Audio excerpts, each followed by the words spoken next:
Good evening दोस्तों, हमारे भर्ती टाइम स्टडी यूट्यूब चैनल पर आप सभी का स्वागत है। आज हम पढ़ेंगे एरिक्सन का मनोसामाजिक विकास का सिद्धांत।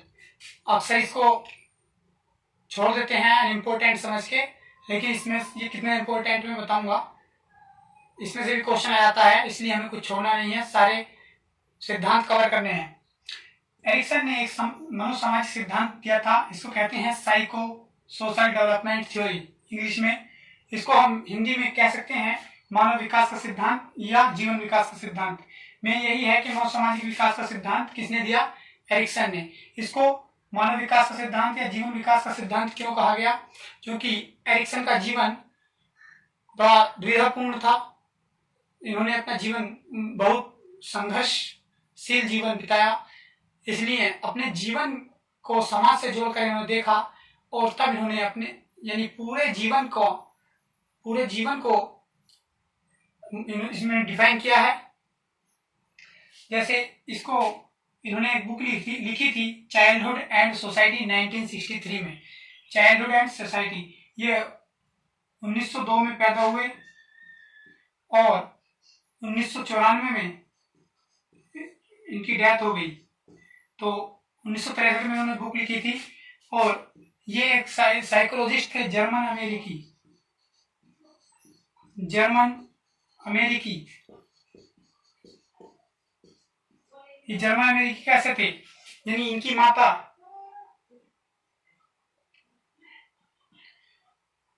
माँ जैसे ये माँ के गर्भ में थे तो इनके पिताजी गायब हो गए थे। तब इनकी माँ जर्मनी चली आई और जर्मनी में इनका जन्म हुआ और इनकी माता ने दूसरी शादी कर ली और इनकी माता ने दूसरी शादी की तो दूसरे पिताजी ने इनको स्वीकारा नहीं। तो जब स्वीकारा नहीं तब ये इनका जीवन संघर्षशील बीतने लगा और कैसे इन्होंने अपने मन की बात समाज में कैसे जोड़ के इन्होंने डिफाइन किया है पूरे जीवन को हम बताएंगे। तो जर्मनी में पैदा हुए, बाद में ये संघर्षशील जीवन बिताते हुए अमेरिका पहुंच गए, इसलिए जर्मन अमेरिकी मनोवैज्ञानिक कहलाए।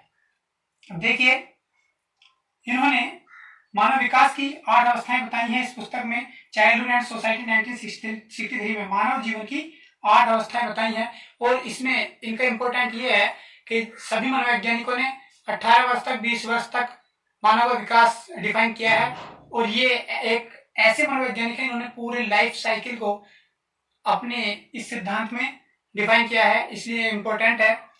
चलिए देखते हैं कैसे व्यक्ति, मन और समाज, यानी मन, इसमें 2 वर्ड है मन और समाज, यानी मन हमारा क्या चाहता है और समाज में हमें क्या मिलता है और किस तरह हमारा विकास होता है। इस तरह से हम देखेंगे ये 8 अवस्थाएं इन्होंने कैसे समझाई हैं। देखिए, एरिक्सन के मनोसामाजिक विकास की 8 अवस्थाएं हैं। पहली अवस्था है विश्वास बनाम अविश्वास, यानी बच्चे को यदि उसका पालन पोषण यदि अच्छा होगा तो माता पिता के प्रति उसका विश्वास बनेगा और यदि पालन पोषण अच्छा नहीं होगा तो समाज में उसका अविश्वास बनेगा। यानी कि यदि पालन पोषण अच्छा होगा तो बच्चे की आस्था या आशा जागेगी और यदि पालन पोषण अच्छा नहीं हुआ तो बच्चे बाल अपराध की तरफ चला जाएगा, यानी वो द्विधा में रहेगा। तो ये शैशवावस्था में होता है और ये इसकी जन्म से लेकर 1.5 वर्ष तक होता है, यह आयु है। और ये ध्यान रखना है यदि बच्चे का यानी मन और समाज में कैसे सामंजस्य बैठेगा। यदि विश्वास बनाम अविश्वास, यानी बच्चे का यदि पालन पोषण अच्छी तरह से होगा तो आशा जागेगी, अच्छी तरह से पालन पोषण नहीं हुआ तो बाल अपराध। इस तरह से स्वतंत्रता बनाम लज्जाशीलता, इंग्लिश में ऑटोनॉमी वर्सेस शेम, इसके 1.5 से 3 वर्ष तक होता है। ये एज कुछ डिस्टर्ब हो सकती है, 2 से 4 दे देते हैं, यहाँ 1 से 2 या जन्म से 1 वर्ष, तो इससे कोई प्रॉब्लम नहीं है, ये नहीं पूछा जाता। तो स्वतंत्रता बनाम लज्जाशीलता, यानी स्वतंत्रता, बच्चे को स्वतंत्र छोड़ा जाएगा तो उसमें इच्छा शक्ति या उसकी मर्जी इसे जागृत होगी। यदि उसमें उसको स्वतंत्र नहीं छोड़ा गया, यानी उस पर प्रेशर रहा, यहाँ मत जाओ, ये काम मत करो, तो इसमें लज्जाशीलता, शर्म और असफलता की भावना जागृत होगी। तो इसको स्वतंत्रता बनाम लज्जाशीलता को हम स्वायत्तता बनाम संदेह भी कह सकते हैं। स्वायत्ता बनाम संदेह किसी दूसरी बुक में लिखा हुआ मिल सकता है, तो ध्यान रखना है इसका नाम। यानी अगर स्वतंत्र बच्चा रहेगा तो उसकी मर्जी के अकॉर्डिंग काम करेगा तो वो अच्छा सफल रहेगा, यानी उसके मन के अकॉर्डिंग काम करेगा। और लज्जाशीलता यानी यदि उसको समाज में उसको स्वतंत्र नहीं छोड़ा गया तो लज्जाशीलता आएगी, यानी शर्म और असफल हो जाएगा। ये दोनों एक दूसरे में वर्सेस चल रहे हैं। पहल शक्ति बनाम दोषिता। तीसरा है पहल शक्ति बनाम दोषिता, यानी बच्चे को यदि पहल करने की कोशिश की जाएगी कि भाई इस काम मेरे बच्चे की किसी काम में राय ली जाएगी, तो पहल शक्ति बनाम दोषिता, इनिशिएटिव वर्सेस गिल्ट। 4 से 6 वर्ष होती है, यानी उद्देश्य इसमें उद्देश्य का जन्म होता है और दोषिता यानी अपराध बोध हो जाता है। इसमें बच्चा दूसरे रास्ते को मुड़ जाता है। पहल शक्ति बनाम दोषिता को हम कह सकते हैं पहल शक्ति बनाम अपराध बोध। कुछ बुक्स में ये लिखा हुआ मिलेगा, तो मैं बताऊंगा लास्ट में कैसे कैसे क्वेश्चन आते हैं, इसको आप ध्यान रखना है, बहुत इंपॉर्टेंट है ये टॉपिक भी। नंबर 4 है परिश्रम बनाम हीनता, यानी इंडस्ट्री वीएस इंफेरियोरिटी। इसी को यानी 6 से 12 वर्ष तक होती है, यानी 6 से 12 वर्ष तक बाल्यावस्था भी होती है और स्कूल की अवस्था भी होती है।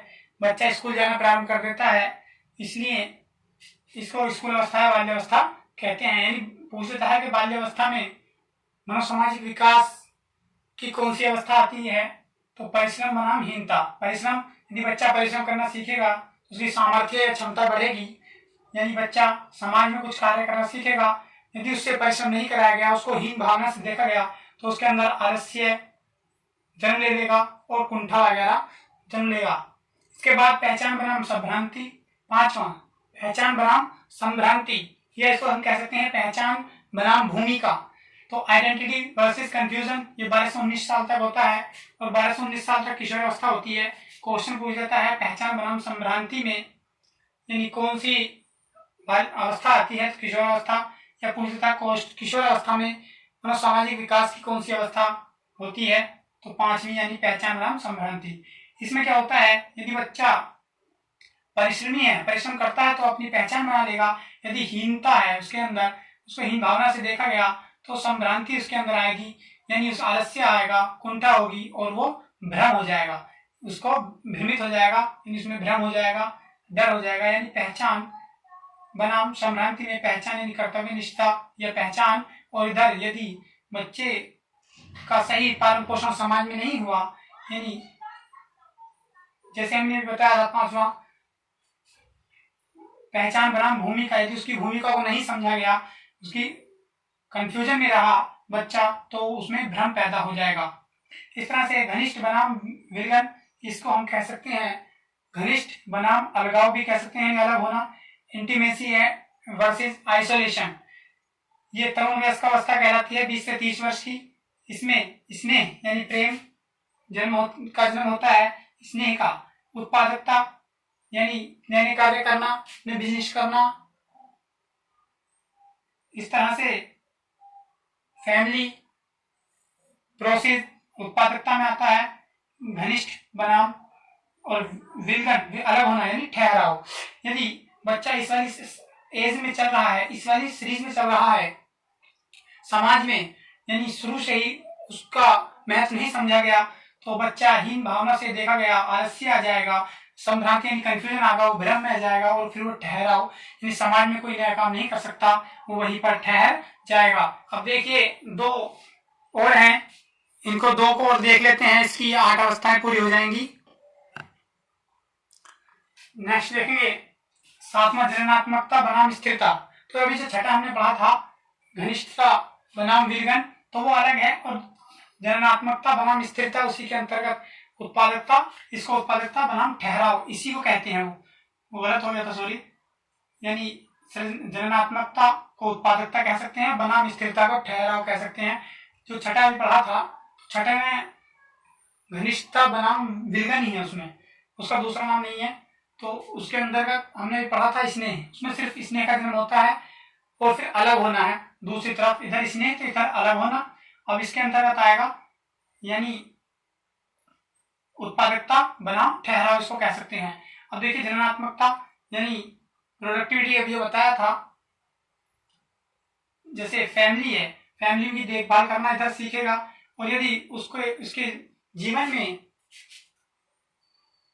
जीवन में अलगाव आ गया है तो उसका जीवन ठहर जाएगा, यानी ठहराव आ जाएगा। नेक्स्ट, संपूर्णता बनाम निराशा, यानी संपूर्णता, यानी अगर ये सारे कार्य समाज के साथ मन का साथ सामंजस्य बैठा कर किए गए हैं तो उसके अंदर परिपक्वता आ जाएगी।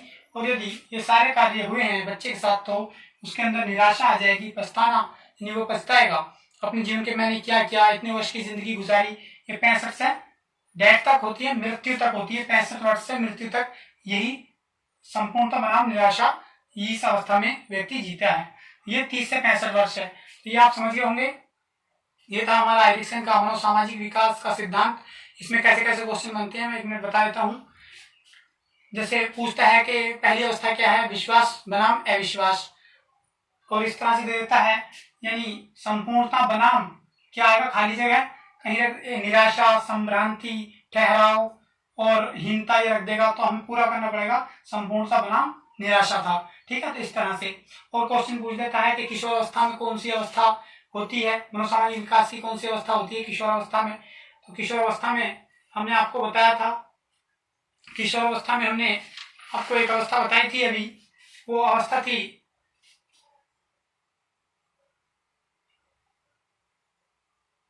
किशोर अवस्था में, ये अवस्था थी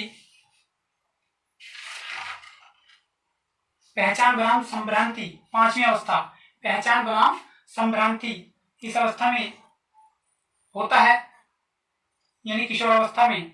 और कुछ क्वेश्चन ऐसे पूछ जाता है कि मनोसामाजिक विकास का सिद्धांत किसने दिया है, एरिक्सन ने दिया है। कितनी अवस्थाएं दी है पूछ देता है, तो 8 अवस्थाएं दी हैं। इस प्रकार तरह तरह के क्वेश्चन बनाकर पूछ सकता है, हमें कवर करके रखना है, ये ठीक से याद रखने हैं दोनों के किसके साथ किसका पेयर बन रहा है और कितनी एज से कितने तक है वो आप समझ सकते हैं, तो वहां पर कंफ्यूज नहीं होंगे आप। यदि ये प्रयास अच्छा हो लगा हो, चैनल को लाइक करें, शेयर करें, सब्सक्राइब करें। और सारी वीडियो बहुत कम समय में हमने अपलोड की है पहले भी, आप चैनल पर जाकर देख सकते हैं। बहुत सी वीडियो हैं, बहुत इंपॉर्टेंट तरीके से हमने कवर की हैं और बहुत शॉर्ट वीडियो बनाई है और डायरेक्ट ट्रिक के साथ जो आपको लाइफ टाइम याद रहेंगी। Thank you.